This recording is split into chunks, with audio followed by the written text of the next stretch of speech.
नमस्कार. 12 जानेवारी 2026 राजमाता जिजाऊ साहेबांचा 428वा जन्मदिन आहे. त्यांचा जन्म विदर्भातील सिंदखेड राजा या गावी झाला आणि ही भूमी विदर्भातली आहे याचा आम्हाला सगळ्यांना अतिशय अभिमान आहे. जर जिजाऊ झाल्या नसत्या तर शिवाजी महाराज झाले नसते. एक आई म्हणून त्यांनी केलेल्या संस्कारातून शिवाजी महाराजांचं व्यक्तित्व, कार्य, कर्तृत्व निर्माण झालं. एक माता म्हणून त्यांनी आदर्श प्रस्थापित केला. माता कशी असावी, मुलांवर संस्कार कसे करावे याचं उदाहरण जिजाऊंनी आपल्या आयुष्यातून आपल्या सगळ्यांना दिलेलं आहे. मला निश्चितपणे आनंद आहे की 4 कोटी रुपये अनुदानातून जिजामाता हॉस्पिटलची उभारणी करण्यात आली आहे. त्याचप्रमाणे ग्रामीण भागातील गरीब व गरजू रुग्णांची अत्यल्प दराने सेवाही होते आहे.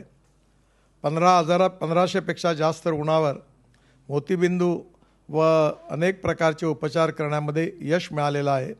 एक्सरे, पॅथॉलॉजी, नॅचरोपॅथी या सगळ्या सुविधा पण पुरवण्यात आलेल्या आहेत.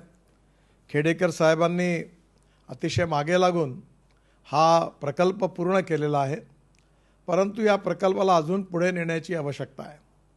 या ठिकाणी टेक्नॉलॉजीचा उपयोग करून जिजाऊंचं जीवनचरित्र, छत्रपती शिवाजी महाराजांचं चरित्र अशा प्रकारे प्रेझेंट केलं पाहिजे की जगातली लोक हे बघण्याकरता सिंदखेड राजाला येतील. आणि म्हणून पुन्हा एकदा या प्रकल्पाच्या भविष्याकरताही माझ्या शुभेच्छा आहे.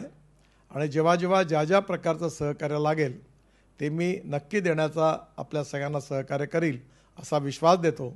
आणि पुन्हा एकदा जिजाऊंच्या चरणी हात जोडून नतमस्तक होतो आणि आम्हालाही त्यांनी अशीच आशीर्वाद द्यावे की आमच्या हातून चांगलं कार्य होईल आणि छत्रपती शिवाजी महाराजांनी दाखवलेल्या मार्गावर जाऊन एक कल्याणकारी राज्य, एक रयतेचं राज्य, एक शिवशाही या देशात येईल. खरं म्हणजे हा सगळा आशीर्वाद जिजाऊ माता या राष्ट्राच्या निर्माणाकरता आम्हाला देतील असा विश्वास व्यक्त करतो आणि पुन्हा एकदा आपल्या सगळ्यांना शुभेच्छा देतो आणि माझं बोलणं संपवतो. धन्यवाद.